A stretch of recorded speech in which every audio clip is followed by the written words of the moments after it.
não têm acesso a ligar e desligar a luz. Todo dia, à noite, ela é ligada e de manhã é desligada. É difícil o sofrimento aqui, é cabuloso.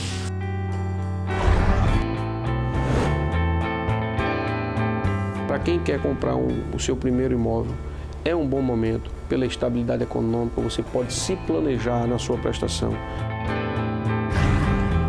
A gente vai chegar aqui mais na frente e olha só a situação do asfalto. A impressão que dá é de que houve um terremoto aqui nesse ponto, asfalto completamente danificado. Tudo isso agora no Via Legal.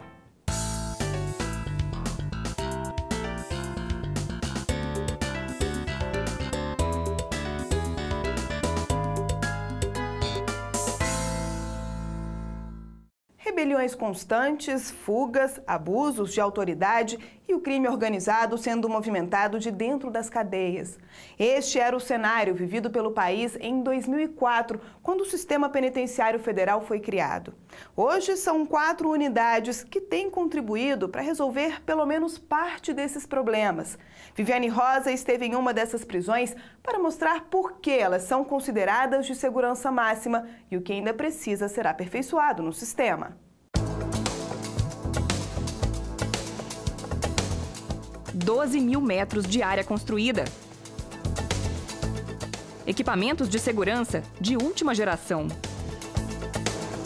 Raio-X, detectores de metais, de drogas, de explosivos. Câmeras ligadas 24 horas monitoram cada passo dos 112 detentos da Penitenciária Federal de Segurança Máxima em Porto Velho. Os agentes passaram por um treinamento rigoroso para lidar com alguns dos criminosos mais perigosos do país. Esses homens vieram de prisões estaduais. Aqui estão bem longe de casa. Foram transferidos porque estavam sendo ameaçados ou eram a ameaça. As penitenciárias federais é para abrigar o preso temporariamente, para retirá-los do sistema estadual, onde exerce lideranças negativas, onde conseguem de dentro da prisão comandar o crime.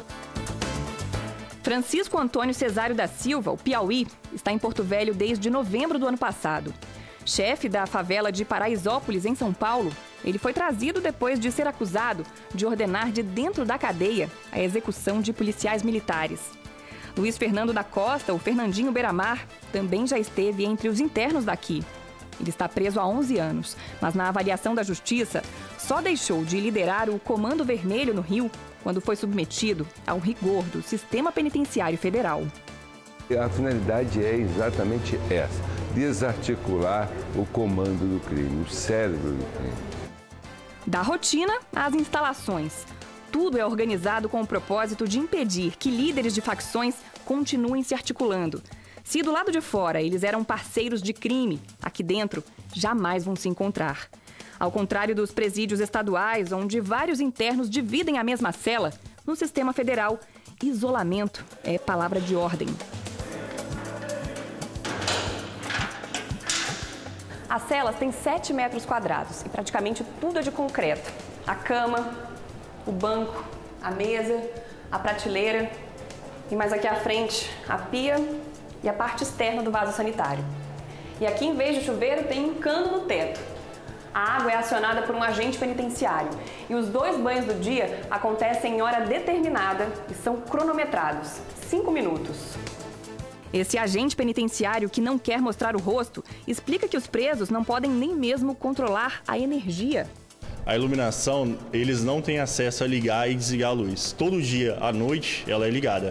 Por volta de 6 horas ela é ligada e de manhã é desligada. E o vidro que protege a lâmpada é blindado.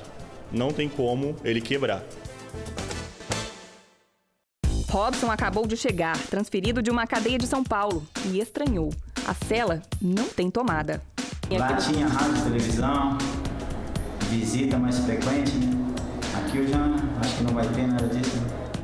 Com exceção de fotos, as famílias não podem trazer nada, nem comida. Sem acesso a drogas e cigarros, muitos novatos têm crises graves de abstinência. Adeilton está na enfermaria, se queixa de perturbações psicológicas, mas diz que sofre mesmo é com a solidão. É difícil o sofrimento aqui, é cabuloso. E não é para menos.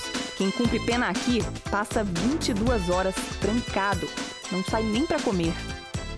Esse é o único momento do dia que os presos podem ficar longe das celas e ter contato com outras pessoas. São 2 horas de banho de sol.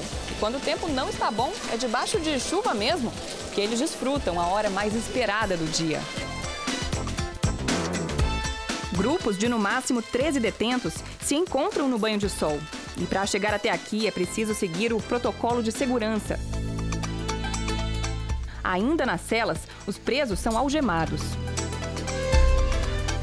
Eles entram no espaço e vão direto para o fundo do pátio. Em seguida, os agentes retiram as algemas. Todos são obrigados a ficar de frente para a parede. Só podem sair da posição quando são autorizados. O ritual se repete no retorno às celas. O interno não fica no mesmo ambiente que um agente penitenciário federal. Há corredores de grades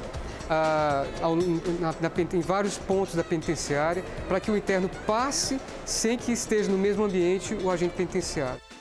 Uma separação que permite ao agente penitenciário usar apenas armas não letais. Nós temos a calibre 12 com bala de borracha e o armamento taser, que é um armamento de choque, utilizado quando há alguma alteração de preso. Vocês já precisaram usar? Não, até hoje não. Os internos não costumam criar problemas. Sabem que podem ser submetidos ao regime disciplinar diferenciado. No chamado RDD, o preso fica em uma cela completamente isolada e perde o direito ao banho de sol e a visitas. O sistema linha dura, o isolamento e a distância de casa fazem da vida aqui um pesadelo para muitos criminosos.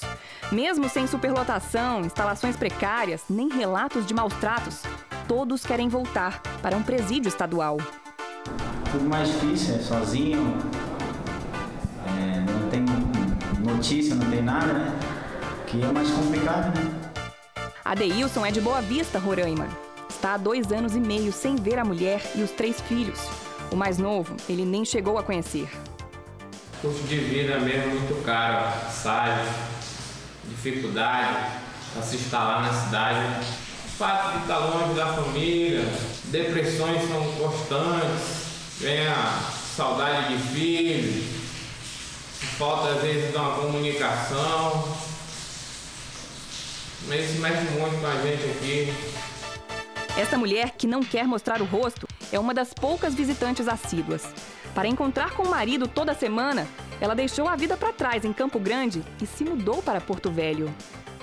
Larguei tudo porque realmente eu gosto dele, eu amo ele e não vou deixar ele sozinho. Nesse momento que ele mais precisa, eu não vou deixar. Condenado por participação no roubo de 164 milhões do Banco Central de Fortaleza, o maior furto de todos os tempos no Brasil, Antônio Jussivan, o alemão, também recebe a visita da mulher toda semana. Ela teve que mudar para cá, né, temporariamente, para cá, para poder ficar vindo toda semana. Esse é um dia de muita felicidade. Ver a minha família, ver a minha esposa, meus filhos, por isso quando vem, né? Parentes que não podem vir têm uma alternativa, a visita virtual, uma videoconferência que dura meia hora.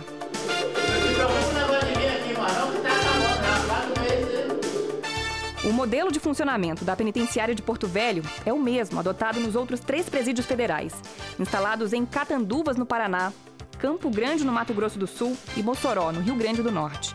É um sistema novo, tem apenas 7 anos, por isso ainda precisa ser aperfeiçoado. Neste fórum, juízes, ministros, procuradores e diretores de presídios discutiram questões difíceis e polêmicas. A visita íntima, considerada o ponto mais vulnerável do sistema federal, deve ser banida? E o que fazer com os presos que já extrapolaram os 360 dias de permanência permitidos para os presídios federais e ainda são uma ameaça? Por exemplo, Fernandinho Beiramar já está há 5 anos nesse sistema e as autoridades até hoje não recomendam que ele saia. porque ele tem um contato internacional. Se ele voltar para uma prisão estadual, ele pode restabelecer todo o seu contato. Apesar de serem muitos os ajustes necessários, a conclusão é que o Sistema Penitenciário Federal é uma experiência que deu certo. Os números do Departamento Penitenciário Nacional, o DEPEN, revelam: o índice de rebeliões nas cadeias estaduais caiu 70% depois da criação do sistema federal. O modelo funciona, o modelo está aprovado. Eu acredito que no tempo o governo federal terá que fazer mais penitenciário, terá que investir nesse campo da segurança pública. Na próxima semana, você vai ver as iniciativas que estão transformando presos em leitores vorazes e cidadãos produtivos.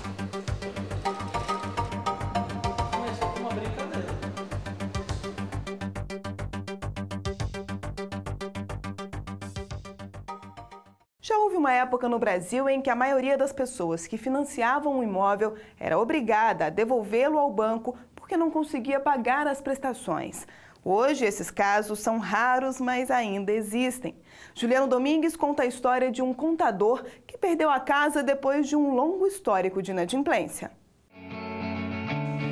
É quase um caminho natural. Depois de um longo namoro, chega a hora do casamento e com ele a necessidade de encontrar um lugar para morar. Foi assim com Diego e Roberta. Então, nós saímos procurando por diversos bairros dentro do Recife, região metropolitana, até chegarmos numa decisão, num denominador comum, que aqui seria um local ideal para nós estarmos adquirindo esse imóvel. Para fechar o negócio, o casal recorreu a um financiamento bancário, mas tudo foi feito sempre com lápis e papel na mão e com muita prudência. Investimento que você faz para a sua vida toda.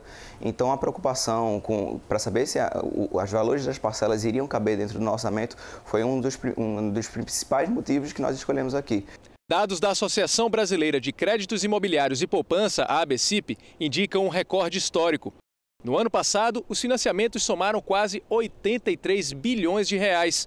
Com esse dinheiro, milhares de brasileiros compraram ou construíram 453 mil imóveis. Para quem quer comprar o seu primeiro imóvel, é um bom momento. Pela estabilidade econômica, você pode se planejar na sua prestação. Eu sempre oriento as pessoas a comprarem, no caso do seu primeiro imóvel, comprar aquele imóvel que cabe no seu bolso, que você não se enforque para comprar esse imóvel. No caso de crédito imobiliário, planejamento é mesmo a palavra-chave para se evitar a inadimplência. Quem não fizer todos os cálculos antes de assumir as prestações, pode até perder o imóvel. Foi o que aconteceu com o contador do município de Caruaru, Agreste de Pernambuco. A Caixa Econômica Federal ela ingressou com ação contra um mutuário. Ele ficou inadimplente numa prestação de financiamento de um apartamento popular. Antes de ingressar com a ação, a Caixa tentou notificá-lo, ele tentou ir à Caixa tentar um parcelamento da dívida, não conseguiu obter êxito. E a Caixa entrou com essa ação, pediu a liminar não foi deferida. A ação de reintegração de posse tramitou na 24ª Vara Federal em Caruaru.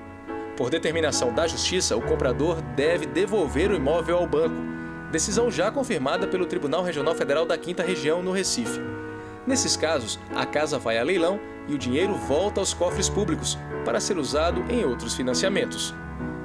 Mas apesar das duas derrotas, a defesa do mutuário ainda acredita numa nova decisão da Justiça Federal. Nós, não satisfeitos, ingressamos novamente com outro recurso e a Caixa já foi intimada para contrarrazoar e nós estamos aguardando encaminhamento para novo julgamento.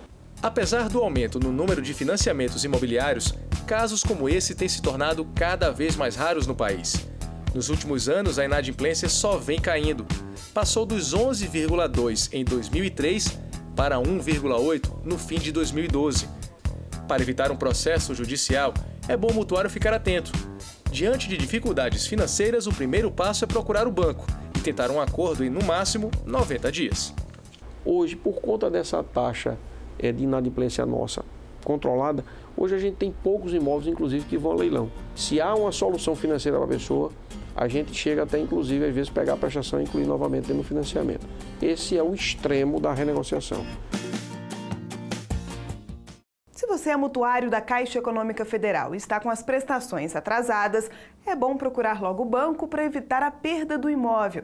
A Caixa mantém uma empresa só para cuidar de casos desse tipo. Para ter mais informações, basta acessar este endereço.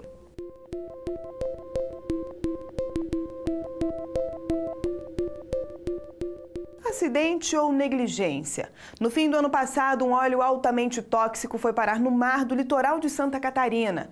Os estragos ainda estão sendo reparados e, aos poucos, os produtores de mariscos retomam a atividade. Providências que até amenizam, mas não podem encerrar as discussões sobre os danos ambientais causados por esse tipo de vazamento. Deveria ser um espaço de treinamento. Mas o que se vê são prédios fechados e muito mato. O complexo, que fica na região sul de Florianópolis, é da Celesc, a Companhia de Eletricidade de Santa Catarina.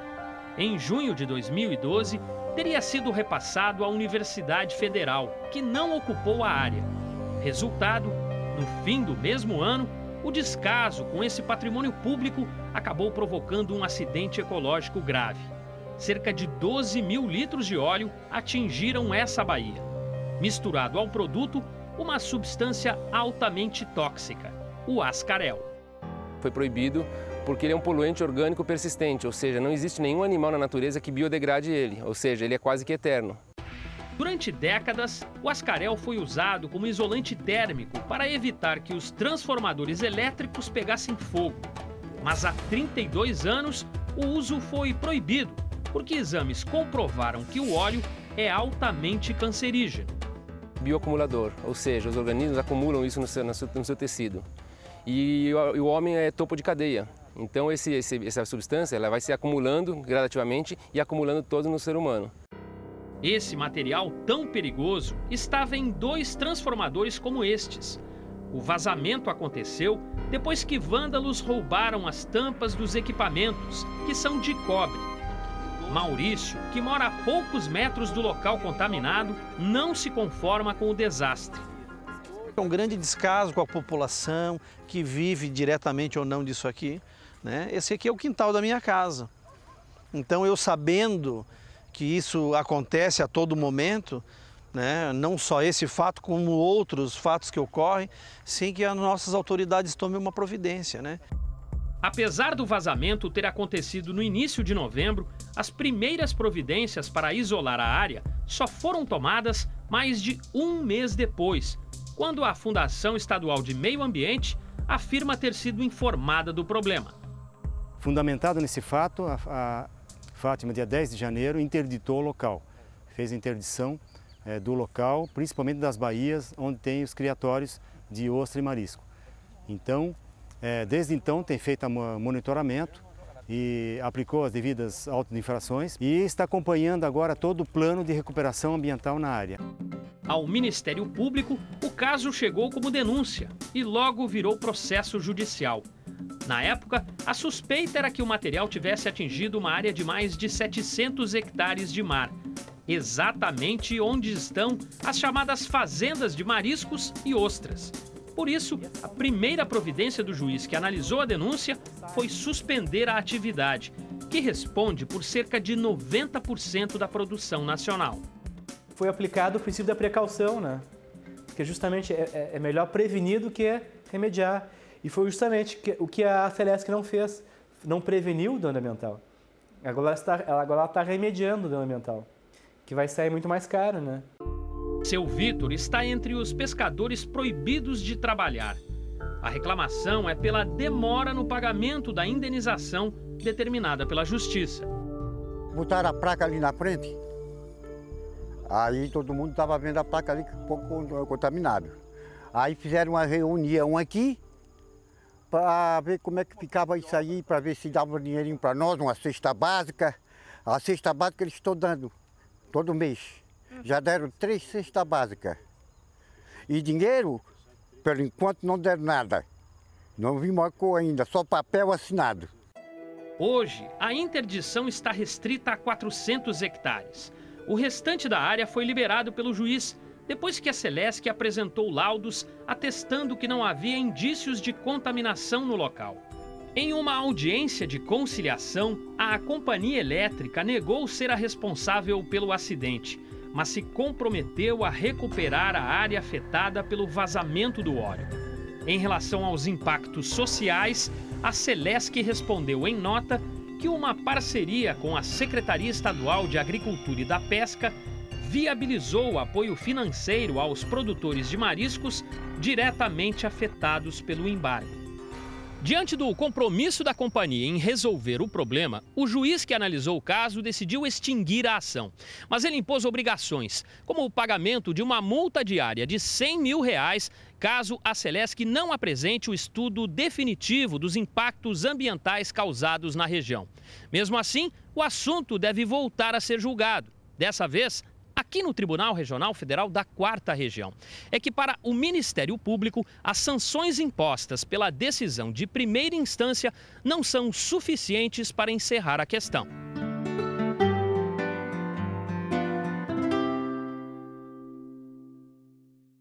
Uma história que já deveria estar encerrada há 5 anos, mas que continua rendendo muita discussão.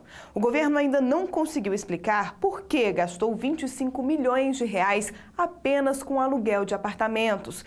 Os imóveis, construídos de forma suspeita, foram ocupados por atletas que disputaram os Jogos Pan-Americanos no Rio de Janeiro. Copa do Mundo, Olimpíada, grandes eventos que devem atrair milhares de torcedores e turistas para o Brasil. Mas numa década de tanta visibilidade para o país, antigas suspeitas da má aplicação do dinheiro público também chamam a atenção. Os Jogos Pan-Americanos do Rio de Janeiro, realizados em 2007, por exemplo, ainda não acabaram, pelo menos para o Ministério Público Federal. Os procuradores acusam a empresa responsável pela construção da Vila dos Atletas de enriquecimento ilícito. A denúncia foi parar na Justiça Federal. A ação civil pública, ajuizada há 2 anos, também sustenta que ex-gestores do alto escalão federal e organizadores dos Jogos cometeram improbidade administrativa. O principal questionamento é quanto aos R$25 milhões que o governo pagou de forma antecipada à construtora. Foi uma espécie de adiantamento de 10 meses de aluguel dos 1.480 apartamentos da Vila do Pan. A verba, gasta 3 anos antes do evento, saiu de um convênio firmado entre o Ministério do Esporte, o Comitê Organizador dos Jogos e a Caixa Econômica Federal. Na época, uma análise do Tribunal de Contas da União constatou irregularidades no repasse e ainda apontou a omissão dos gestores envolvidos. É que o acordo teria sido fechado a partir de valores estimados pela construtora sem a realização de um orçamento prévio por parte do Estado. Além disso, os responsáveis teriam ignorado um cálculo mais barato da própria Caixa Econômica, que estimou o preço total dos aluguéis em R$15 milhões. Ninguém aluga um imóvel e paga antecipadamente 3 anos antes. Acredita-se o Ministério Público que esse valor foi usado, inclusive, para financiar a construção desses imóveis na Vila do Pan. Em momento algum houve processo licitatório. A Justiça Federal chegou a bloquear todos os bens dos denunciados, inclusive da empresa responsável pela obra, que recorreu da decisão. No último pronunciamento, o Tribunal Regional Federal da 2ª Região atendeu parcialmente o pedido dos empresários. Limitou o bloqueio a aproximadamente R$7 milhões, valor do prejuízo calculado para os cofres públicos. O advogado da construtora nega enriquecimento ilícito. E ela, na sua liberdade de contratar, uma construtora que fez outras avaliações na época e ela entendeu que o preço correto seria R$25 milhões. E realmente eles aceitaram esse valor. Então, a princípio não houve nenhuma irregularidade da empresa. O impasse na justiça teve ainda uma outra consequência. A empresa não conseguiu entregar a escritura definitiva para 400 compradores que quitaram os apartamentos da vila, situação que provocou uma onda de desistência na compra dos imóveis. Hoje, 200 ações de rescisão de contrato estão na justiça. E os problemas não são apenas jurídicos, são de engenharia também. Desde a inauguração do condomínio em 2007, alguns pontos do solo afundaram e causaram estragos. A gente vai entrar agora num dos piores pontos aqui da vila. Essa área aqui, que é a portaria do condomínio Argentina, ela está interditada faz 3 anos por conta dos riscos de se caminhar nesse ponto da vila. A gente vai chegar aqui mais na frente E olha só a situação do asfalto. A impressão que dá é de que houve um terremoto aqui nesse ponto, asfalto completamente danificado. Ali a gente consegue ver a rua, tem uma distância tem uma altura ali, um afundamento de mais ou menos 1 metro. E o problema não para por aqui não. Um pouco difícil de caminhar. E por conta do afundamento do solo, do terreno, a tubulação de esgoto acabou rompida. É com esse transtorno que os moradores têm que conviver todos os dias. Técnicos da Secretaria Municipal de Obras garantem que as falhas se restringem às vias do condomínio e que os prédios não correm nenhum risco de desabar. No ano passado, uma empreiteira contratada pela Prefeitura do Rio reformou o asfalto neste trecho. A obra durou 6 meses e custou R$ 4.200.000. Mas a pista afundou de novo pouco tempo depois. O desnível é tão nítido que parece até um degrau. Os moradores acreditam que a tubulação de esgoto que passa por aqui também foi afetada. A sujeira agora vaza sem parar na entrada da vila. A empresa aplicou uma técnica que não deu resultado. Com o afundamento do terreno, o fluxo do esgoto foi desviado ao invés de ir para a elevatória de esgoto. A mesma empresa foi escolhida mais uma vez para fazer uma nova intervenção no local. Serviço que vai custar R$ 4.800.000. Em nota, a Secretaria de Obras informou que a estabilização do solo está sendo feita em etapas e que as técnicas escolhidas são específicas para cada trecho. Outros reparos também estão previstos para corrigir as falhas do serviço, desta vez sem custos para o município. Nós queremos que eles façam tudo em torno da vila, que sane esses nossos problemas, para que o nosso imóvel venha a ter valor no mercado. O PAN ainda vai render muitas histórias. Gastos com as cerimônias de abertura, encerramento e até a compra das medalhas também são investigados pelo Ministério Público, que já está de olho nos próximos eventos. As coisas são feitas aqui no Brasil sempre no último ano, sempre.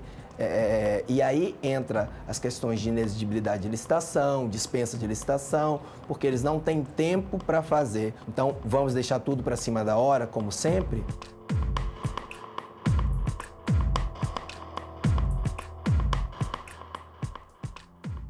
Infelizmente, os investimentos que o país tem feito para receber a Copa do Mundo e as Olimpíadas também têm gerado questionamentos judiciais. O Via Legal já mostrou algumas dessas denúncias que você pode rever acessando os nossos canais na internet.